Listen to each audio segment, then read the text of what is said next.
When I need shelter, warmth, security, I know you'd be there. Something in these moments lets me know you care. Maybe the way you shield me, maybe it's your smiles and the way you tell me it's okay to try. Now I'm invincible, I can pack my sack, I can take the long road, 'cause it's okay to look back if I am scared. I know you're there. Arise, together there's no limit to what we can do. Arise, with no wings, fly. Arise, and we're so high, enjoy the view. Arise, look, no wings, fly. This is Ariza, your financial freedom, your future. Calling the CARICOM community, assembling Global Africa, the 4th edition of the Afri-Caribbean Trade Investment Forum. Active 2025 is coming to St. George, Grenada, this 28th to 29th July. Join government and business leaders, investors, and trade and finance institutions to explore the theme, Resilience and Transformation, enhancing Africa-Caribbean economic cooperation in an era of global uncertainty. Be there as we stand together to strengthen our commercial ties, to promote shared trade and investment opportunities, and unlock prosperity for Africa, the Caribbean, and the wider diaspora. The 4th Afri-Caribbean Trade and Investment Forum. Reserve your place now at active2025.com.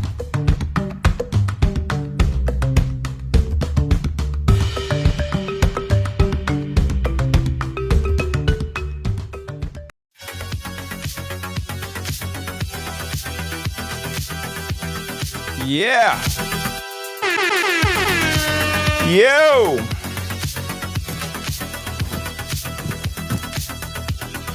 Welcome to Ride Along Live for today. It is Tuesday on the ride. Happy to be in the air chair. Happy to be here. Let me tell all you something, guys. Let me tell all you something. It is hot in NYC. It is very hot in NYC. And it's been like that for the whole day. I mean, I spent my whole entire day indoors. And you're talking to someone who just came from Grenada, right? So I know how it gets hot in the Caribbean. But Grenada heat and what we've seen in New York, different. Swear, different. You guys know what I'm talking about, right? You guys understand what I'm talking about, right? It is it is hell hot in New York. And it is hot in the studio too. So from time to time, guys, I'm gonna sweat, trust me. Because I can't put on the AC, otherwise you'll hear all the noise, all the song in the background, right? So I can't put on the AC. So you guys just have to watch me sweat. See that? It is hot. It is hot. Very hot. Rachel, you right? Yes. All right, guys, so today we have a very important story that I needed to share a while ago, right? Just about a month ago, a friend contacted me and told me that this is a situation that is happening and I need to take further look into it. I did.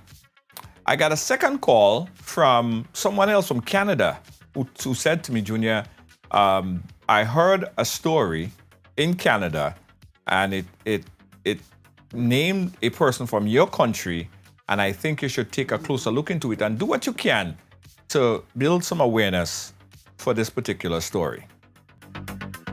I got a third and a fourth, and today I got a fifth. Now, throughout this whole calls, I've been trying to communicate with a close family member that could come on and share this story, right?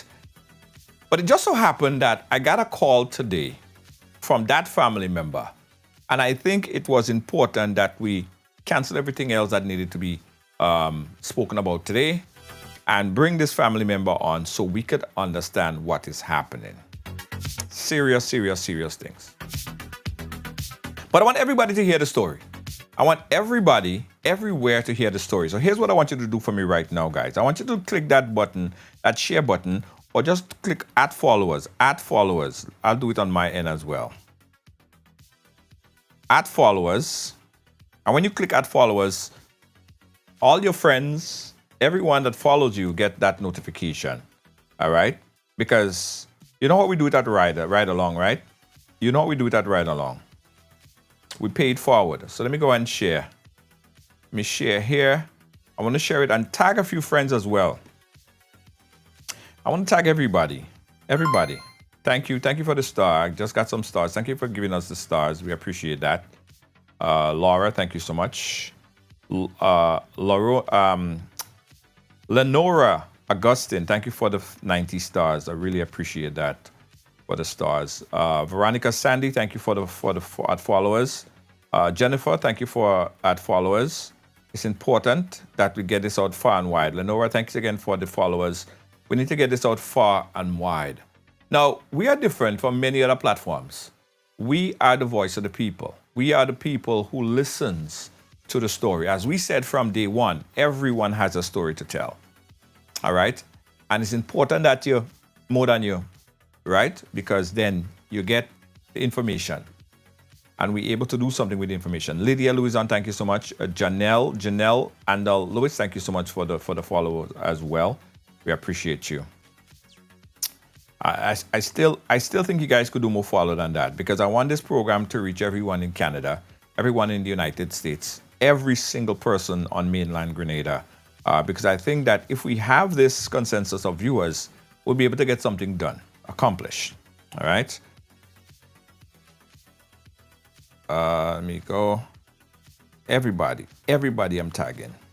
Christine Alexis, thank you so much. My wonderful, beautiful sister. Thank you so much for the follows. Pin this. When I tell you guys I'm serious about this today, I want you guys, if you never shared the program before, I want you to do it today. Jill B. Harry, how you doing? Thank you so much for the follow. Janet Mark, thank you so much as well. It's important, guys. It's important. I'm really begging you for the share today. It's important. Everybody should share. Everybody should share. Everybody should tag friends everywhere. So, Zanel is the daughter of a young lady, the young lady that we're talking about. We had so much updates and calls, and miraculously today, the family contacted us to shine some light on this particular story. So I'm happy to bring on the platform today the daughter, Zanel. Zanel, let me unmute you. Zanel, how are you doing today? Hi, I'm doing well. How are you? I am doing good, but I think I'm doing a lot better that I got in contact with you or a family member contacted me and then joined the call with you so that we could kind of Right. understand what's really happening here. So I'm going to give you the opportunity to tell us the full story, Janelle. And we're just going to ask some questions at the end, but I want to listen to you. I want to listen Sure. to you, understand what the issue is. So take us back from the beginning. Lead us Okay. through what really happened, Janelle. Yeah. So firstly, my mom, Vicklin Charles, um, she got diagnosed with breast cancer back in 2019. Um, she did chemo, everything went into remission. She was fine. But during that low point, um, we believe as the family that she connected with this man um, through online, who later became her husband, but his name is Babai Israel.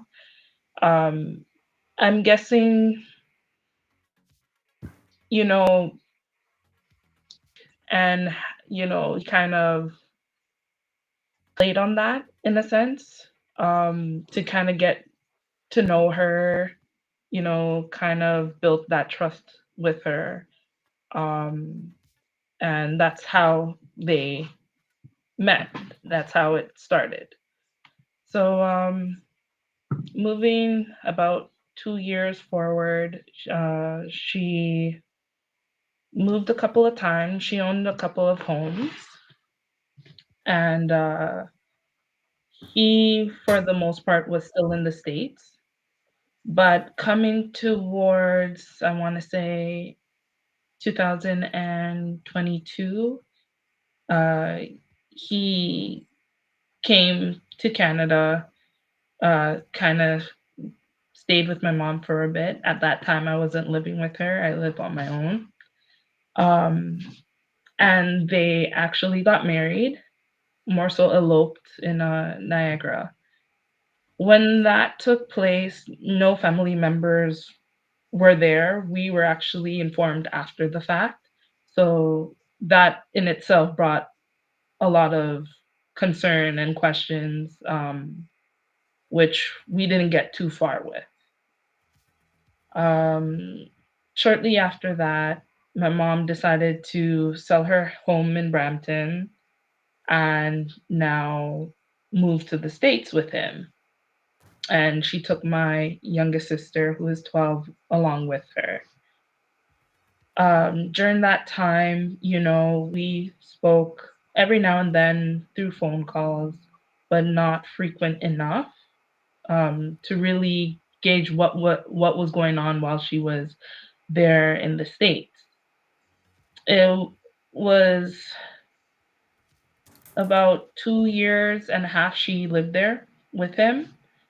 And during that time, which we later learned was she was frequenting the hospital um, often, which was not shared with us with the family. We were never aware that she was ill or if she was sick of that sort. Um, but coming to September of 2024, just last year, um, my aunt who lives in the States, in Florida, and my uncle who lives in New York also, um, talked with her and gauged that, she's not doing so well, but they're not exactly sure like what is going on. So when I got a chance to speak with my mom, I could tell that she was ill, just really, really ill. And I tried to encourage her to come back because not with having cancer in her for her like the past history, her medical history, she should be, keeping up with appointments and whatnot, which she didn't get the chance to because she left Canada. So, along with her doctors there in Vegas, that's where she was staying. They also encouraged her to return back to Canada to receive care. Not because they couldn't, do what they needed for her. It's because she didn't have any health coverage for the 2 years that she was there. So, I got the family together, and sorted, organized, getting her back to Canada, which we successfully did. And the same day I picked her up from the hospital, I actually admitted her straight to Humber River Hospital in Toronto. That's when I learned the severity of her illness. That her doctor diagnosed her with leukemia, along with another infectious disease that just for medical background, it's more so found in the Asian ethnicity. So a lot of questions, a lot of unanswered, you know, based on her situation there. Um, so she was admitted for about, I want to say, four or so months, doing chemo. I live here in London, Ontario. So for those who know, the commute is 2 hours. So I was commuting 2 hours from London to Toronto, taking my mom to her appointments. At so at that point, I became her primary caregiver. I was always with her. But that still, wasn't enough for the family because she's supposedly married. Where's her husband? Why isn't he here when she's, you know, very ill? Which was never really clear, never really understood why he couldn't get over to Canada. But other than that, there's things he has to tie up, put things in storage. That's as much as I understood of the situation. Um, so she went through chemo while admitted in the hospital in Toronto and got through that. She finished in January. Her doctors had nothing but, praises to give. She didn't look like a typical person who may, be diagnosed with cancer. She wasn't ill where she couldn't get out of bed and, she was doing quite well for herself. So from January, she was home with me here because she got discharged and, just taking it easy, going to her appointments, whatnot.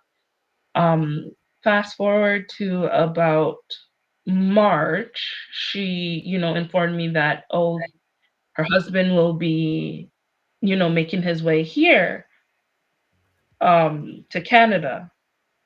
Said, okay.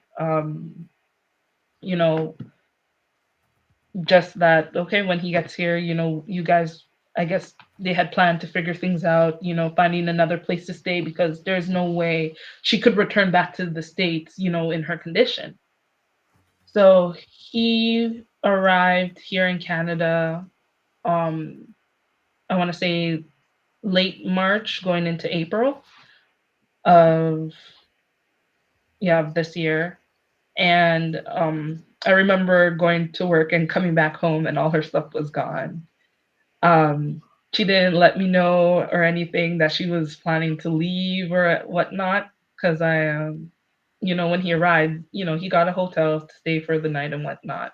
But it was my understanding, or what I assumed was that she would commute back and forth, because staying in a hotel with that condition is it's not. I wouldn't think that would be the best choice.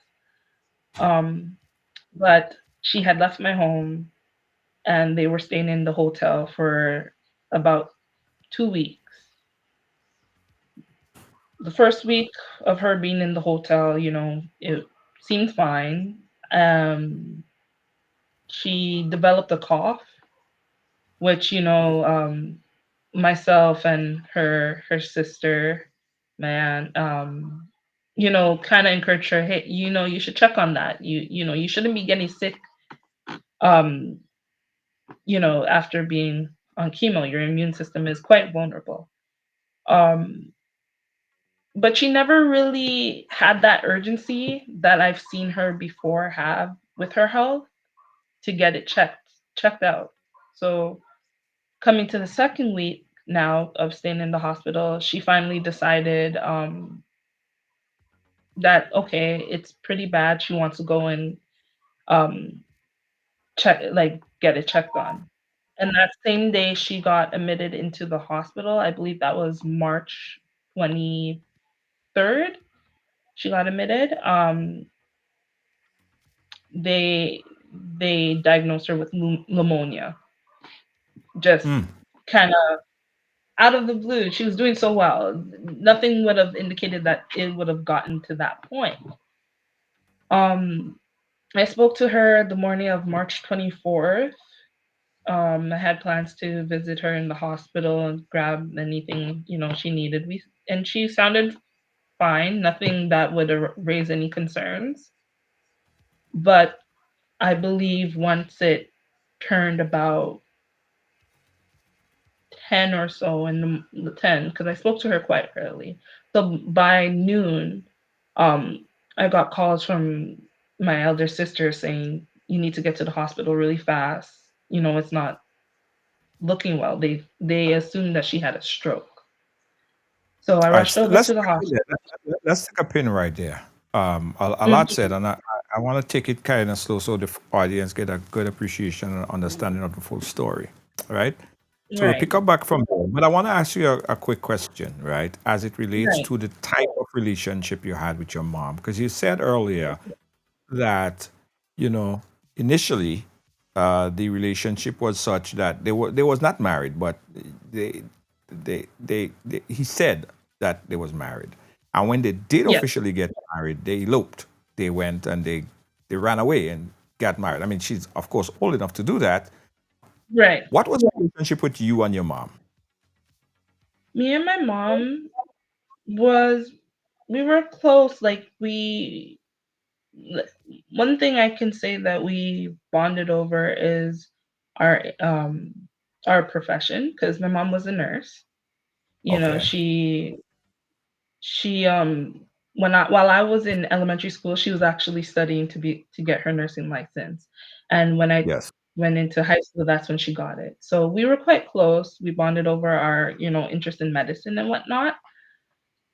Which is why she had, full trust in me taking that role in being her caregiver.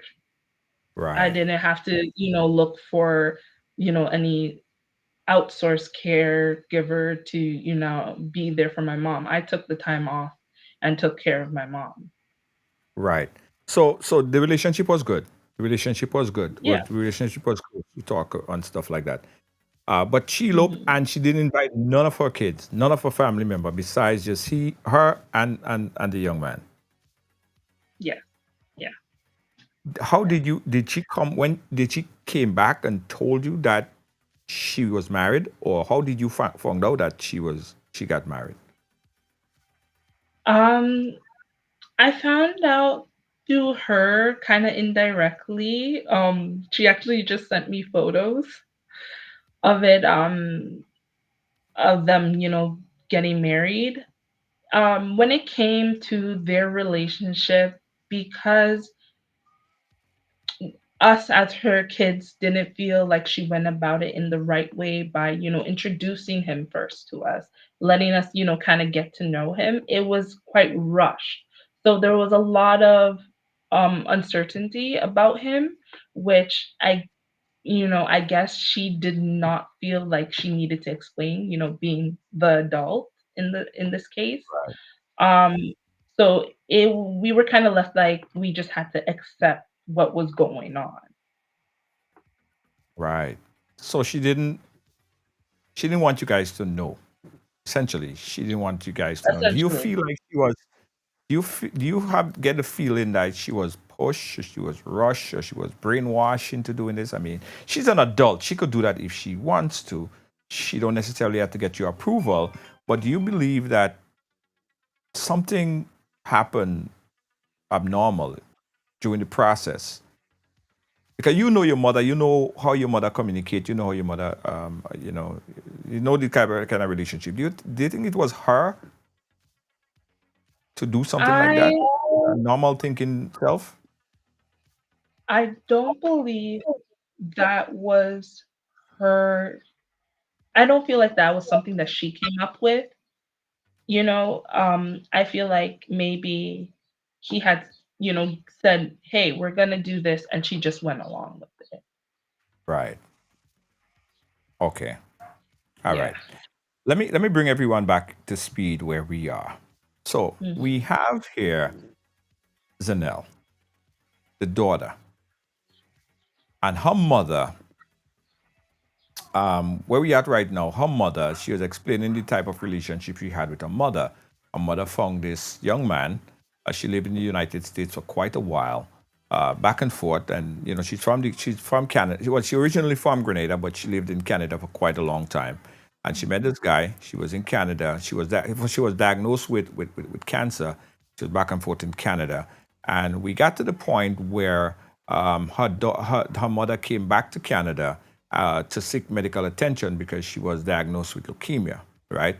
We was at the point here also where you said that the young man, you don't know why he didn't want to come back to Canada at that point in time when he was taking care of her, but eventually he came. Eventually he came back to Canada and he was there, he was present.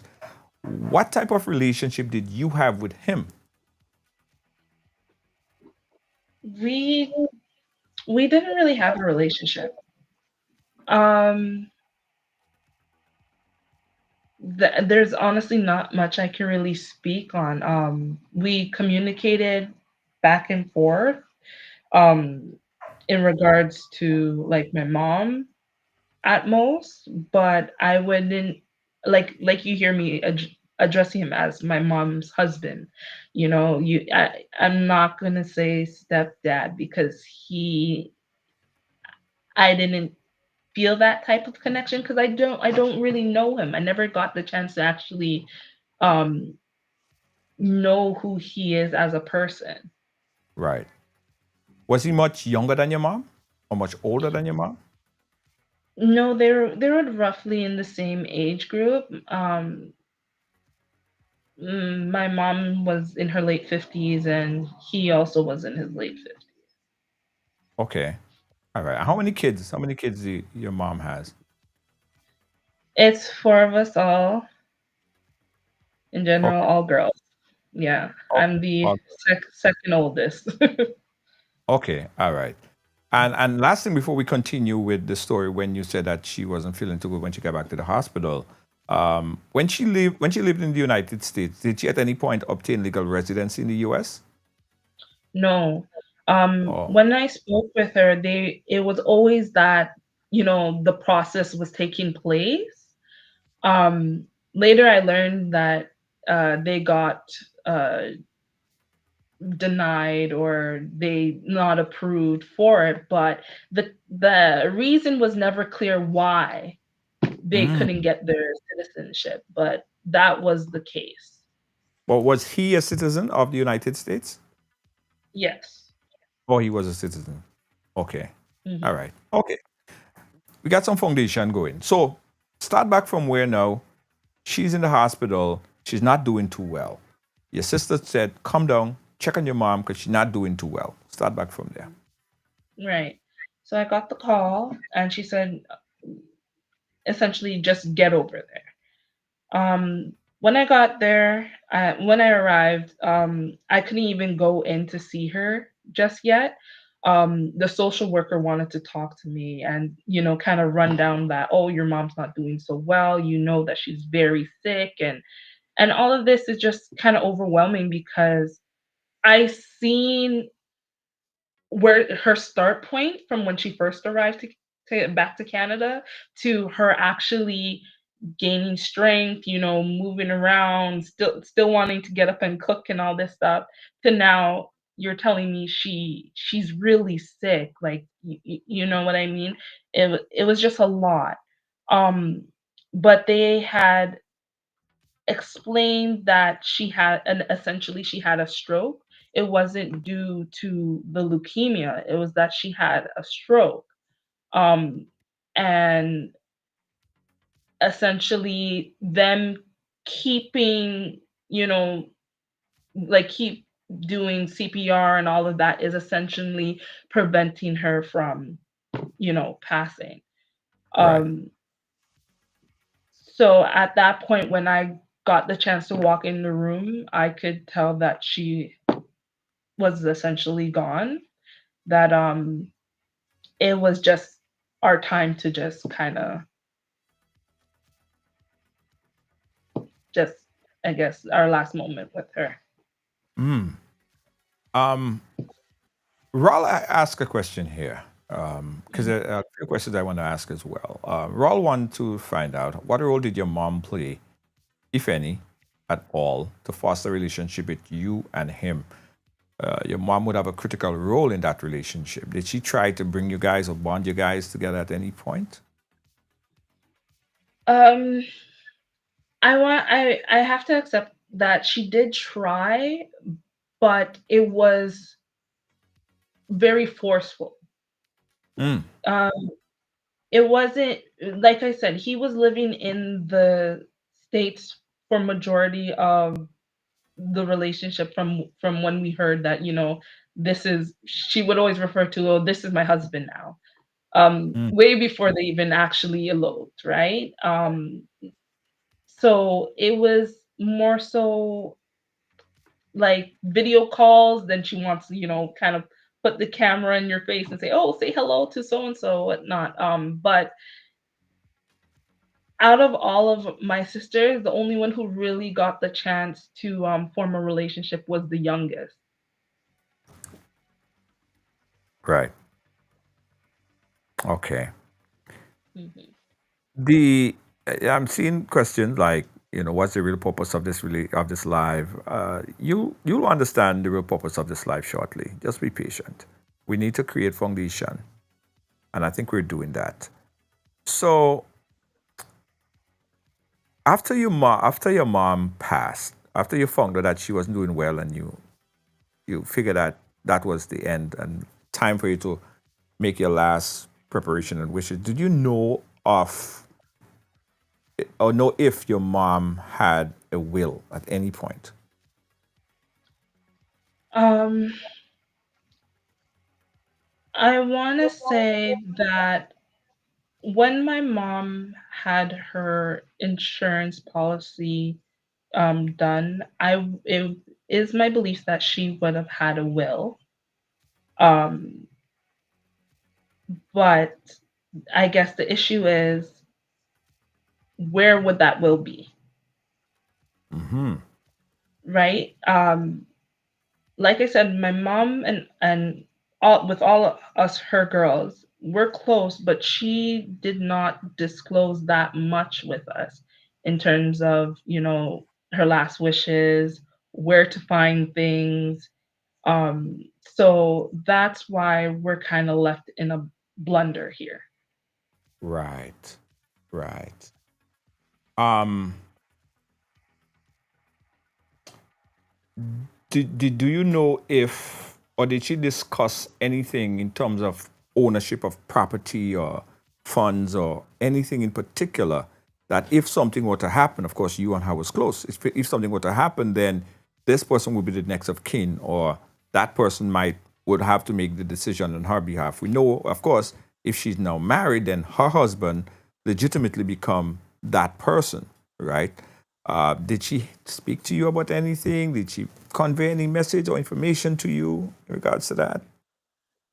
So prior to her being married, um, things were left to my biological father and to my sisters and I. Hmm. After she got married, and not just after she got married, 2 weeks prior um, to her passing, when he arrived, her insurance policy was changed, making him the sole beneficiary, She changed it. supposedly. So you're saying that her husband, you believe, made or were a part of making that change to her insurance policy. Yes. What evidence do you have of that? I mean, do you have information, or is that just a suggestion, a guess? Well, I have the original insurance policy that she's had all throughout these years. And the policy I can log on to and see the most recent changes. So with the dates correlating, it was only a week prior to when she passed that the policy was changed, making him the sole beneficiary. Mind you, that myself and my younger sisters and my father was on it. The So youngest your is name, 12, your sister's name, everybody's name was removed. right? And the youngest is 12 years old. She's the if anything, if it's not for the older ones to receive anything, that's perfectly fine. But there should still be something there to support the youngest one. She's a minor, and she there's nothing left to say that she would be taken care of. Okay, what kind of ownership did you have? I mean, you don't have to give me full details, but did she own houses, like car? What was in her name? My mom owned four homes in total. Uh-huh. In Canada, Um, in Canada. Mississauga area, Brampton area, We Ajax area. lived in, yeah, we lived in Mississauga was the first home. Second home was in Ajax. The third home was in Dundalk, and Mm-hmm. then the fourth home was in Brampton. Wow. And just for the folks who don't know those areas, a home in Mississauga right now, average value of about 1.5 million. You can't find anything below that in Mississauga. Houses are very rare. I mean, this I know the area very very well. Brampton, Mississauga area, Ajax. I know the area very well. Highly developed area. Everything inconvenient. So I know the property value in those places are 1.5 million up. It's very unlikely you get something under 1.5 mil or 1 mil. So she owned four of those houses and nothing was left. What about the signature on that document? Does the signature correspond? I have my own suspicions based on what when I've compared the signature. Um, and you know, you can argue the fact that she wasn't well. Maybe she didn't have the strength during coming to the last 2 weeks there. But I would definitely question the signature that was there on the policy. Interesting. Now, folks are asking this question, so I'm going to ask you: what was the reason for death? Did you get an autopsy? Was that conclusive of the information that you Right. received? So, while in the room, I requested a full autopsy to be done, um, just just because everything happened so suddenly, Mm-hmm. and the autopsy report that we received back was that the death was due to hypoxia, which mm, in layman's term means lack of oxygen. So lack of Lack of. oxygen, Okay. yeah, lack of oxygen. Was an investigation done? So in terms of investigating, for us to do that, we would have to now pay out of our own pockets, which the family definitely would love to do. But unfortunately, the financial hardship now that we face with you getting her buried, it takes more priority. Right. I understand. It's a lot. It's a lot happening. I hope you guys are listening to this because to me, there are a lot of inconsistencies. And you heard it. You even said it yourself. The removal from the insurance policy, the fact that your mom owned so much, all of those things, very inconsistent. But again, it could be just she was just madly in love with a person. She fell in love. She's old enough to do that. And she decided that she would legitimately sign everything that she owned under the sun, the stars, the moon, and the universe over to her husband. She have the right to do that. So everything else would just be suspicion. We're just suspecting of probably because we don't have the full evidence. But we'll get to that part. So your mom passed away.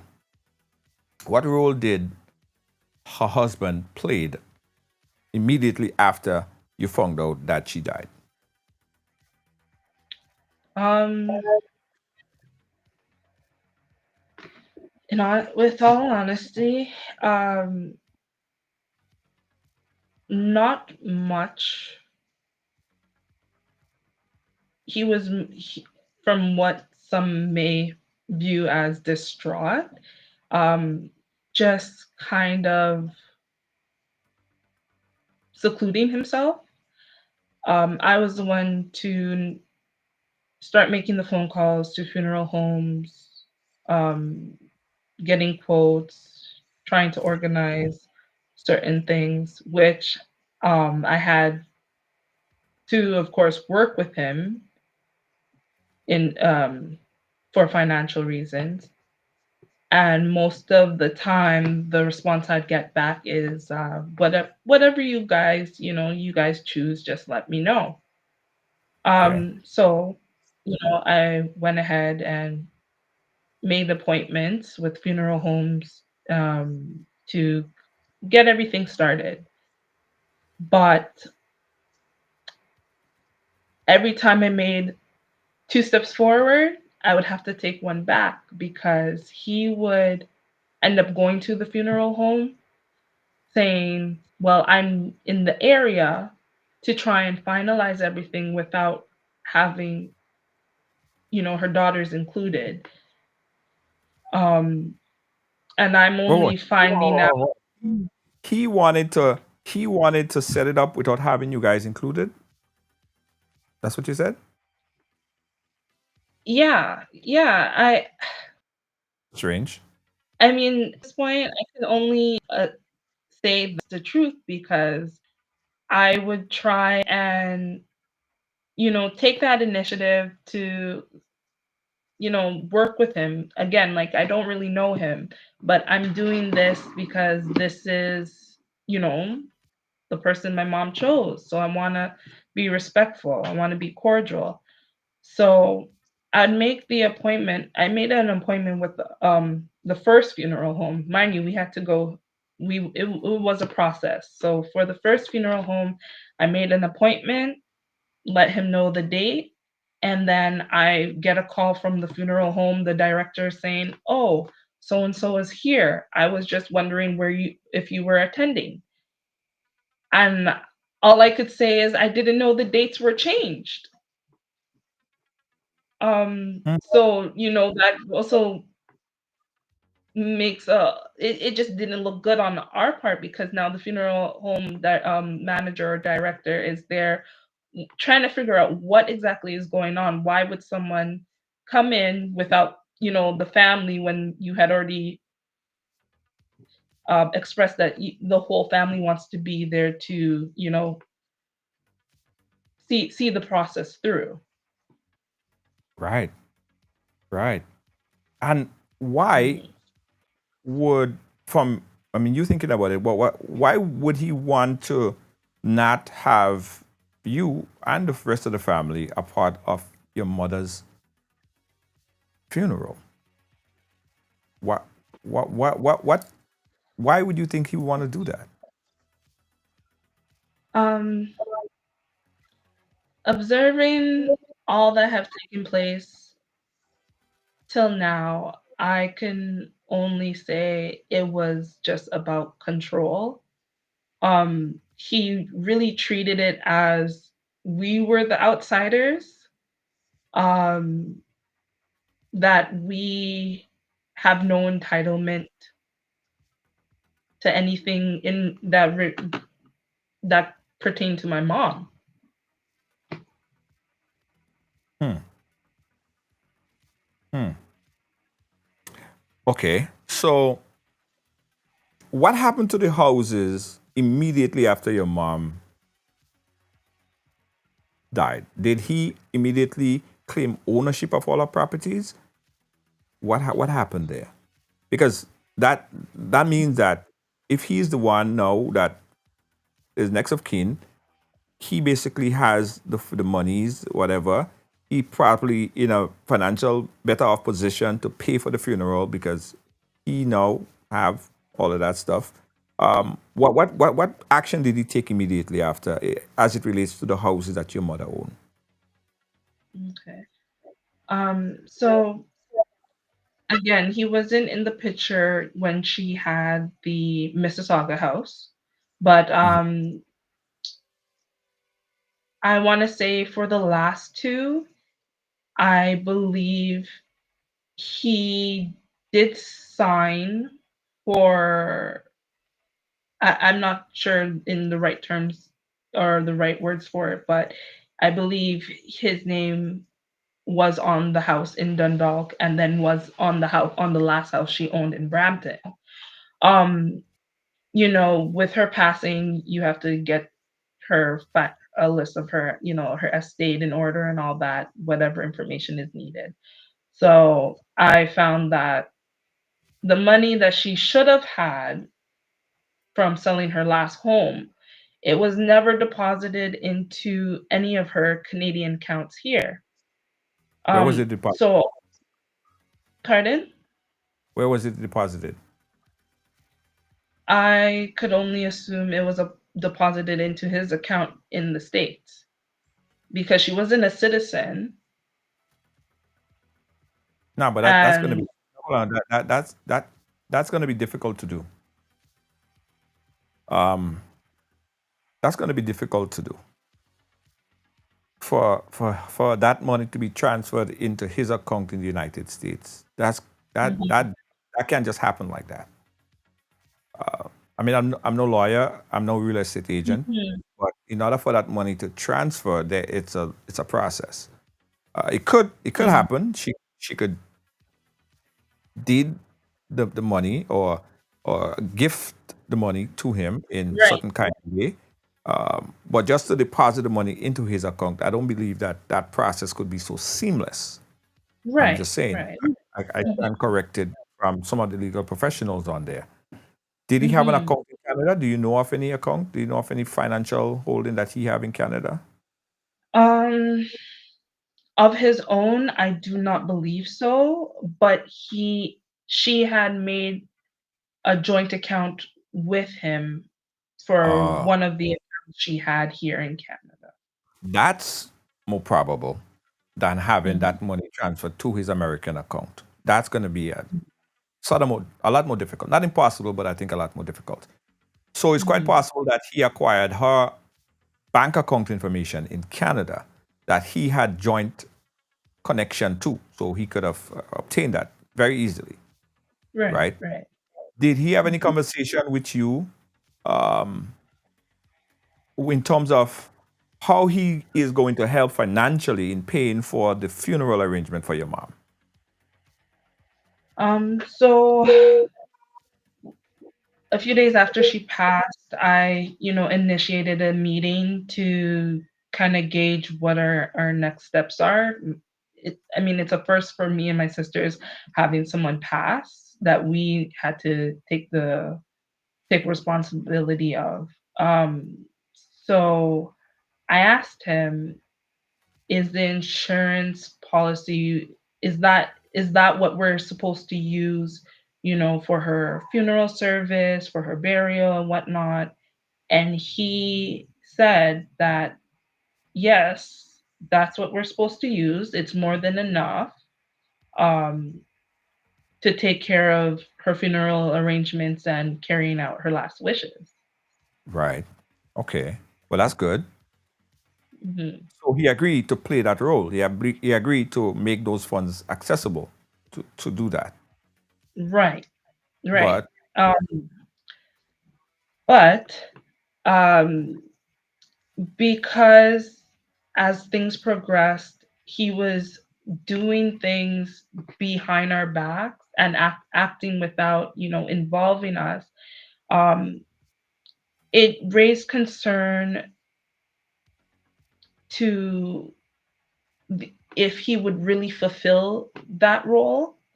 mhm, So my elder sister, you know, expressed these concerns to the insurance company, which, by right, they have, you know, all grounds to do their own investigation. yes, So with doing that, they had put out a notice that they're not going to send out any um any check until they complete that process, which is fine. That's There's not much we can do. So now my aunts and uncles spoke to him and said, well, with her house being sold, that money that she has there should be enough to now cover the expenses. So, in the sense that we shouldn't have to worry. Um, but he answered saying that when when they got married, everything she owns is is his. That we the family have no business asking or inquiring about it.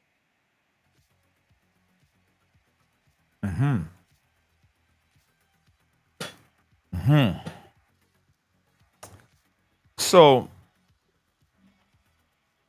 at present, a lot changed because it's been over 3 months or so. Yes. Your mom passed. Hmm. So yes, he did say that the money would be sufficient, more than sufficient, to cover the expenses of the burial. But your mom has been laying there at the funeral home for over 3 months, and she still has not been buried. What's the problem? Um, mm, right now, it's just me and my sisters kind of putting together what we have financially to see what we can do. But because he said that he does not want to give up his rights as next of kin, the funeral home at a point wasn't allowed to disclose the total of the cost um, to for us to pay for it But because he said he had he this. said he said he said that he would have paid for it. He said that the money that he is next of kin to, her money, would be sufficient and adequate. Why isn't he paying for it? Why isn't that not happening? Because he decided that from when the insurance company decided that they won't send out any money, um, that we caused we're the one who caused Oh, the burial to be delayed. I got you. Understood. Everyone is asking where is the guy from? What country is he from? It's not like it makes a difference, but everybody's interested to know where he's from. Um, uh, he says that he was born in Alaska. He was Alaskan. Okay, he Hmm. was born in Alaska. Okay, and your mom, who Yes, we have a picture of her right here, she is Grenadian. yes, she is. She was what part of Grenada she was born? You know, St. George. St. George. She was born in St. George. So it's been 3 months. Your mom has been at the funeral home, unable to be laid to rest. The funeral home calling you guys and saying, "Well, if you don't deal with this situation sooner, then it will have to go back to the state in order for Right. them to bury her." Right. Because he had said that he was making monthly payments Uh, towards the remaining balance. But when we got in contact with the funeral home, they shared with us that no, they've been trying to get in contact with him. Um, because we knew as a family, we knew that he had left Canada and returned back to the States. Ultimately, he also remarried, which of course came as a surprise. wait, hold on. How long ago your mom died?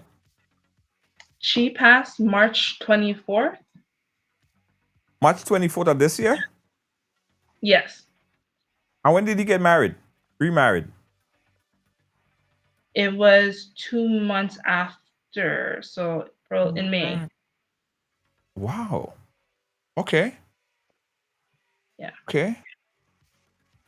So Yeah. what did he take himself out of the equation now? From the funeral home trying to reach out to him, they did get a response, but it just turned into like just an argument. And he said that if we, her daughters, are willing to do it, just let us do it. And that's where he left it. So he's not interested in paying, spending, assisting financially, nothing, so that your No, mom would have a funeral. no.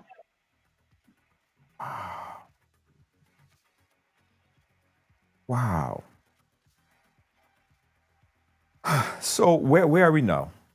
What's happening now? Where are we as of today? As of As it relates to today, the funeral.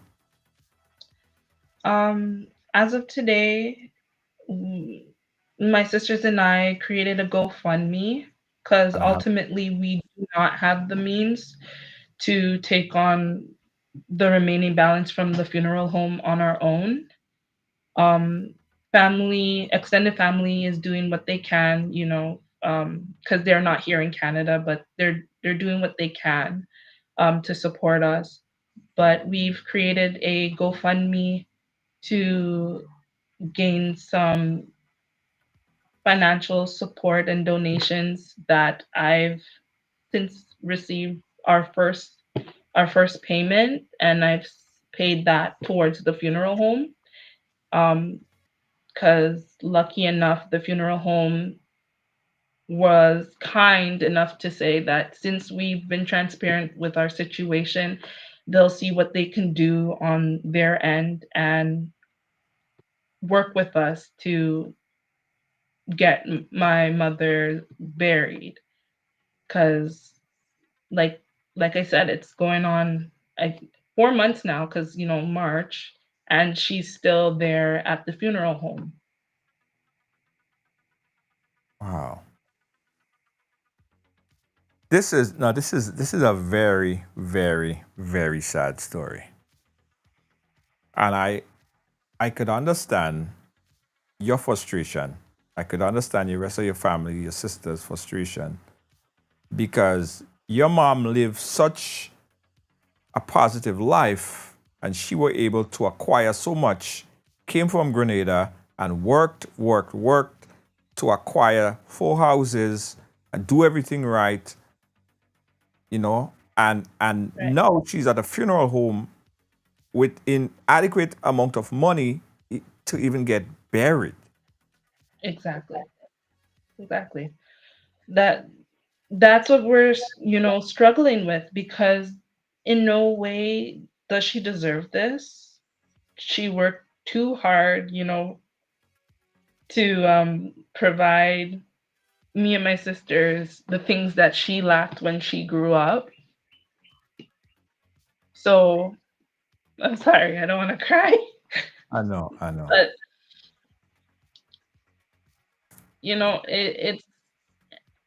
it's like we're just stuck.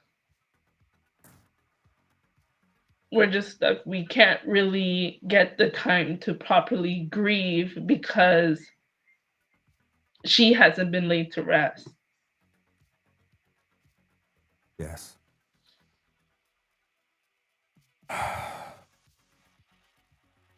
Do you still have a contact number uh um for the man, for the gentleman that she married? We do.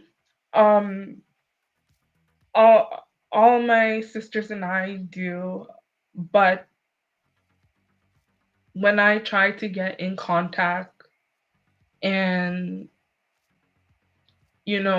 because him on his end spoke so badly about our family, you know, saying that we're greedy, that we're only concerned about the money, when to just get we're only asking to do the right thing. And I don't want to curse, but he just told me to leave him alone and don't ever call back. Really? Yeah, and when my other sisters tried, he just blocked each and every one of us, along with my aunts and uncles, who at the time was able to contact him, and said ultimately just leave him alone. He doesn't want any part.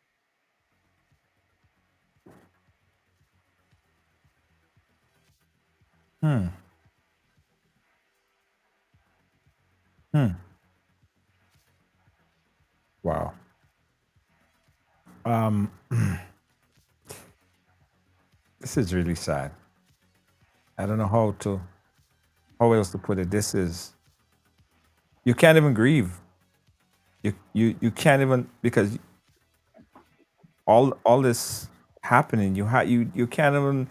I don't even know if you really realize and really came to the realization of what's happening here. Your mom, you know, your mom passed away, and you just wanting a smooth process throughout, and you can't even have that because the person who came into her life that you claim that she loved, she married, now wants absolutely no part of just helping with the process, so that you could grieve and then you could remember your mom in whatever way. You can't even do that. He blocked everybody, and he don't want to have nothing to do with it. This is tough. No. This is really tough. So right now, guys, we have a GoFundMe page, right? The GoFundMe page, I just put the GoFundMe link in the chat. I'm gonna donate something to the GoFundMe as well. This is to help to facilitate the process for your mom. And after that process is complete, I think that you should even seek out a pro bono lawyer Hmm. to investigate what's happening here, because this smells kind of funny to me. Yeah. Based on Yeah. what you're telling me, I always know that there are multiple sides of the story. I may get in contact with the guy tomorrow, and he might tell me a totally different side of the story. We understand Hmm. how this thing goes. But based on what you're telling me here, I really believe that you should seek clarity in the Hmm. property that your mom owned and the process of a will and how this whole thing went down. Because it Yeah. doesn't smell good. Doesn't look good, right? Right. Any last words you want to give there? You want to talk to the audience about, and what was your main reason of bringing this story out there? Um, my main reason is that you have to be careful who you speak to when you're when you're in a vulnerable place, Yeah. because there's a lot of people who prey on that and they think they can use that to their advantage. Um, to get a hold of you, for you to let them in and trust them. Um, in no way did I think I would lose my mom at 50, 57, I believe. 57. Um, it's it's just hard because I now have the responsibility of watching over my younger sister who's 12. And I'm I'm even trying to figure out how to do that for and now not necessarily replace my mom, but be be uh, the portion or half of what of the mother that she was to us, you know. Um, but I thank you for, listening, and even if it's just to share the story, that's that's more than enough. I just don't want another woman, especially, to go through something like this, because I know it's speculation. I know there's a lot of questions that are not answered, Yes. and it's still a process that we're going to be going through as a family. But there's there's definitely most and foremost, definitely what takes priority is to make sure she is buried. Yes. That that's the hardest part, really and truly, is that she's not buried. Yes. Yes. Yes. All right. Again, we're going to do our part. This is not just you coming on and share your story. We're going to reach out to our writers and see how we could assist in facilitating the process of getting your mom at least buried. And then I Hmm. have a few, after that process is complete, I have a few lawyer friends in Canada I'll put you in contact with. And then after that process, we could look at everything else in relation to the will Hmm. and everything else going forward. Thank But you. thank you so much for sharing your story here with us. And thanks to you and your sister. I think it's your aunt that called me earlier for making that connection. Yes. All right. And Hmm. we'll keep in touch. All right. All All right. right. Thank you so much. No problem. Yeah.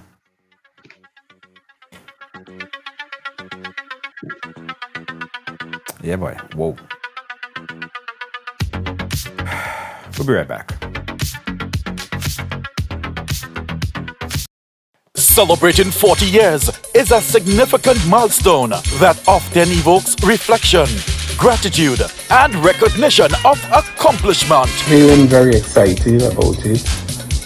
When I reflect on it, some artists took 10 to 15 years before they get through. They keep knocking at the door. The first time the nation heard about the Limas Gilbert, they show me that love. They show me that respect. They go crazy over the beats. They go crazy over the excitement. They go crazy over the rhythm. And I appreciate that. Sunday, August 3rd at the Progress Park in St. Andrew. It's Specky 40. Tickets available from gotofed.com. Presented by Limas Gilbert in association with the Spice Mass Corporation and Sedu. Are you a progressive young leader, a proactive emerging executive, a rising professional? Then you need appropriate cover for your vehicle. Introducing the Pro Motor Plan from Beacon. Car insurance that includes free loss of use, windscreen cover up to $3,500, free special perils, free accident forgiveness. Get Beacon's Pro Motor Plan today. Don't procrastinate. Call Beacon today at 440-4447 or visit beacongrenada.com. Hi, I want $10 on Playway, $20 backup on Pick 3, and cash for each, please. Okay, are you adding multi-X to your bet? Yes, multi-X, all of them. Smart! Best value bet. Backup and multi-X, you cannot go wrong. Don't matter the bet, multi-X all of the daily games. With multi-X added, your winnings can be multiplied 3 times, 5 times, even 7 times. So make it a rule. Add multi-X to all your Playway, daily pick 3, and daily cash for bets every day and for every drop, and watch your money grow.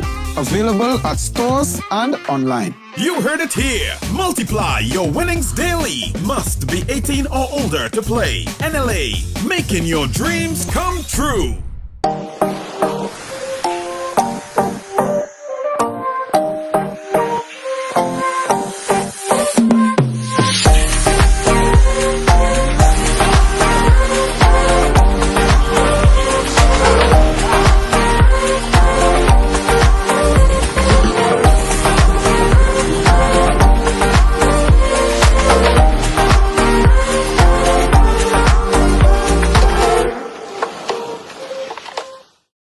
When I need shelter, warmth, security, I know you'd be there.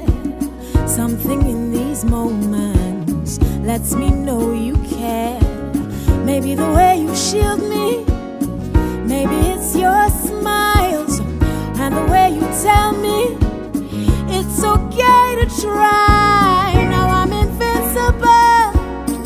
I can pack my sack. I can take the long road, 'cause it's okay to look back if I am scared. I know you're there. Arise, together there's no limit to what we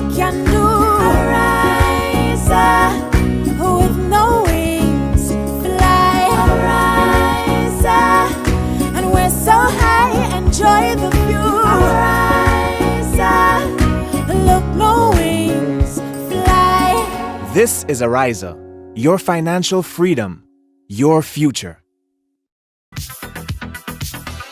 Thanks again for joining us here on the Ride Along Live. Guys, we're going to do our part in seeing that the family put their mother to rest. We ask and we beg if you could do your part as well by making a small donation. I know we're saying, well, he has a responsibility. Right now, he don't want to live up to his responsibility. So instead of sitting there and pointing fingers what he should do, I'm sure that the family will have their day to make the wrong right. But for now, family just need to see the mother get buried at this point in time. Everything else will follow. So I just put the link there, the GoFundMe link. I'll put it again. If anyone could make a donation, a quick $5 or $10 donation, whatever it is, it would be very helpful to just fulfilling the process. All right. That's what we do here at Ride Along Live. We are a family, right? And when you have another family member that is going through pain, we try our best to see how we can help. Just alleviate some of the weight off the chest. And that's one thing that would take away 100 pounds off the family chest, just to see that process get completed. All right? Absolutely.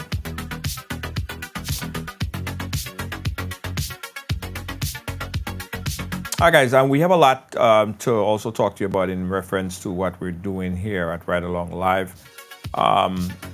A few events I want to tell you guys about before we wrap up. Of course, you know we're doing the Monday Night Mass boat ride. It's a cruise, Monday Night Mass. So instead of going down the road, we're going down the sea. We're going to be on the ecstasy. I want you guys to be a part of that. We still have a few more packages. So if you're sticking, if you're moving slow, you'll go get left. You'll get left. So click the link right there and click the link and do your thing. Purchase your package tonight. All right. Thanks to Ariza for coming on board this week. And if you have a business to advertise and you want to advertise and Ride Along Live, you know what to do. Are you looking to take your business or event to the next level? Advertise on Ride Along Live and reach over 10 million viewers worldwide every month. With a global audience tuning in for the latest news, entertainment, and culture, your message will get the exposure it deserves. Don't miss the opportunity to showcase your brand to a diverse and engaged audience. Ride Along Live, where the world watches and your business grows. Contact us today to get started. Also, big up to the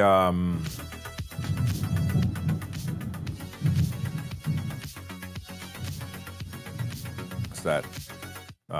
Thunder? Yeah, big up to the Specky Turn 40 event, also happening during the carnival season. Big up to the GTA and JetBlue. Don't forget, if you're flying to Grenada, you gotta book and fly with JetBlue. Book your flight online right now at jetblue.com. JetBlue, jet away with JetBlue.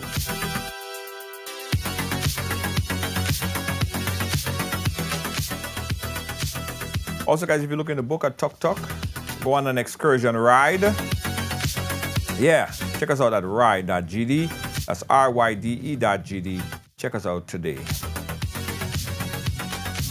Guys, thanks again for watching. Thanks for being a part of our Ride family. Catch you guys again tomorrow. On behalf of all of our production crew here at Ride Along Live, our senior executive producer, Lois JJ, thank you so much. And everyone here at Team Ride Along, we say thank you and good night.